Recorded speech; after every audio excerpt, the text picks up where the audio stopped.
எல்லாருக்கும் வணக்கம். துல்கர் சல்மானோட நடிப்பில் உருவாகியிருக்க லக்கி பாஸ்கர் அப்படிங்கிற ஒரு படத்தை பற்றி நம்ம இப்போ பார்க்க போகிறோம். லக்கி பாஸ்கர் படம் மற்ற படத்தை மாதிரி இல்லாமல் இது ஒரு பீரியட் படமாக எடுத்திருக்காங்க. அதாவது ஒரு 80-90களில் நடக்கிற மாதிரி ஒரு கதைக்களத்தில் ஒரு பேங்க்கில் வேலை பார்க்குற ஒரு சாதாரண சராசரி மனிதராக துல்கர் சல்மான் வந்து இதில் நடிச்சிருக்காரு.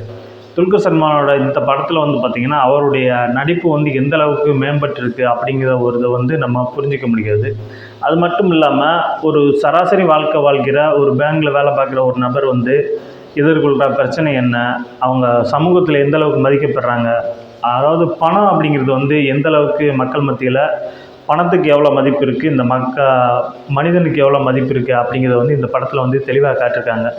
ஒரு எளிய வாழ்க்கை நடுத்தர குடும்பத்தில் இருக்கிற துல்கர் சல்மான் வந்து எந்த அளவுக்கு பணத்தினால் மற்றவங்க எந்த அளவுக்கு உற்றார் உறவினர்கள் மற்றும் நண்பர்கள் மற்றவங்கெல்லாம் பார்த்திங்கன்னா இவர் எந்த அளவுக்கு ட்ரீட் பண்ணுறாங்க, ஆஃபீஸில் இவருக்கு எந்த அளவுக்கு மரியாதை இருக்குது அப்படிங்கிறதெல்லாம் ரொம்ப இதாக காட்டியிருக்காங்க இந்த படத்தில். ஒருத்தன்ட்ட பணம் இல்லைன்னா அவனை வந்து இந்த உலகம் எந்த அளவுக்கு இழிவாக நடத்தும் அப்படிங்கிறது இதில் அழகாக காட்சிப்படுத்தியிருக்காங்க. சரி, இந்த இவ்வளோ பிரச்சனைக்கு நடுவில் வாழ்ந்துக்கிட்டு இருக்க ஒரு நபராக துல்கர் சல்மான் நடிச்சிருக்காரு. அப்படி இருக்கும்போது அவருக்கு வந்து சில ராம்கி அப்படிங்கிற ஆண்டனி அப்படிங்கிற ஒரு கேரக்டரில் வராரு. அந்த ஆண்டனி அப்படிங்கிற ஒரு நண்பர் மூலயமா இவருக்கு பணம் வருது. அந்த பணத்துக்கு என்ன பண்ணுறாங்க அப்படின்னா இவர் பேங்க்லேயே பணத்தை எடுத்து செலவு பண்ணி மறுநாள் காலையில் வந்து அந்த பேங்க்லேயே திரும்ப அந்த பணத்தை வந்து கொடுத்துட்றாரு. அப்படியே தான் ஆண்டனியோட பிஸ்னஸ்க்கு வந்து இவர் ஹெல்ப் பண்ணுறாரு. அதனுடைய ஷேர் வந்து இவருக்கு வருது. அதன் மூலயமா இவர் பணம் சம்பாதிக்க ஆரம்பிக்கிறாரு. ஆனால் இது பேங்க்கு எதிரானதாகவும் சட்டத்திட்டங்களுக்கு எதிராகவும் இவருடைய செயல்பாடெல்லாம் இருக்குது. ஒரு காலகட்டத்தில் வந்துன்னா ஆண்டனி வெளிநாட்டுக்கு போயிறாரு. அதுக்கப்புறமா அவர் ஆண்டனி மூலயமா வந்த பணம் வந்து இவருக்கு நின்றுது. அதுக்கப்புறம் இவருக்கு என்ன வாழ்க்கையில் எப்படி முன்னேறுது அப்படின்னு பார்க்கும்போது ஒரு சாதாரண வாழ்க்கையில் இருக்கும்போது அந்த பேங்க்லேயே சில ஆஃபர் இவருக்கு வருது. ஒரு திருட்டுத்தனமாக, அதாவது மக்கள் சேமித்து வைக்கிற பணத்தை வந்து பேங்க் வந்து எந்த அளவுக்கு பேங்க்கில் உள்ள அதிகாரிகள் எந்த அளவுக்கு சூதாட்டம் பண்ணுறாங்க, அந்த மக்கள் பணத்தை எடுத்து அவங்க எப்படி லாபத்தை பெருக்கிக்கிறாங்க, வணிக நோக்கத்துக்காக எந்த அளவுக்கு மக்கள் பணத்தை பயன்படுத்துகிறாங்க சட்ட விரோதமாக அப்படிங்கிறதெல்லாம் அந்த படத்தில் அழகாக காட்சிப்படுத்தியிருக்காங்க. சரி, ஒரு சமூக இழிவில் பணத்தின் அடிப்படையில் சமூக இழிவு ஏற்படுகிறது ஒரு நபருக்கு வந்து அவர் இதை வந்து எப்படி தனக்காக பயன்படுத்திக்கிறாரு அப்படிங்கிறதையும் இதில் காட்சிப்படுத்தியிருக்காங்க. அது மட்டும் இல்லாமல் ஒரு குறிப்பிட்ட காலங்களுக்கு அப்புறமா இவர் மாதிரியே பேங்கில் உள்ள ஒரு நபர் வந்து இந்த ஸ்கேம் மூலயமா அவருக்கே மரணம் ஏற்படுது. அந்த நண்பருக்கு வந்து அவரை பார்க்க வராரு, மரணம் ஏற்படுது. அப்போ தான் இவருக்கு வந்து அவர் பண்ணுறது எவ்வளோ பெரிய தப்பு அப்படிங்கிறது வந்து துல்கர் சல்மானுக்கு வந்து தெரிய வருது.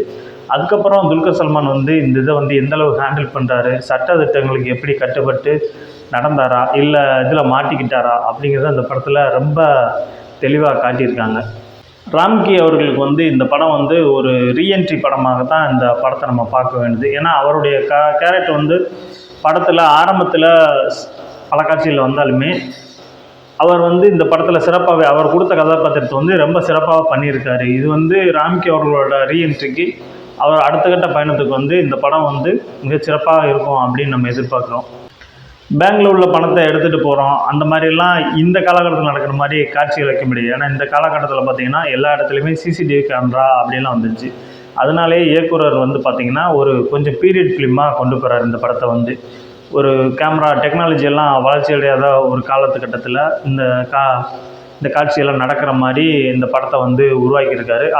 அதனால தான் இந்த படத்தில் இந்த லாஜிக்கெல்லாம் நம்ம பார்க்க முடியாது. இப்போ உள்ள காலத்தில் எடுத்துருந்தால் அந்த லாஜிக்கெல்லாம் நமக்கு நிறைய நெருக்கடிகளை தந்திருக்கும்.